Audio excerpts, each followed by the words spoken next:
In this video, I will show you how you can enable or disable live motion photos on your Samsung Galaxy A37 or the A57. Now to do that, first of all, just open the camera app, then go to the photo section. After you open the photo section, then tap on the four dots over here, and from this menu, just swipe to the left side, and you will find this icon.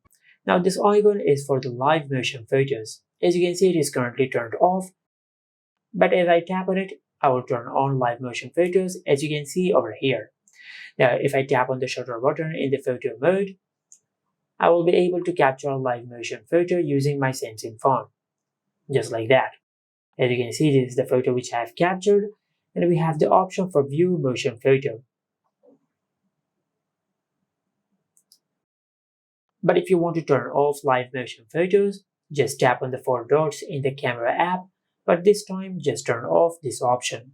And after you turn off this option, you will turn off live motion photos on your Samsung phone. Just like that. And this is it. Make sure to like, comment, and subscribe. Thank you for watching.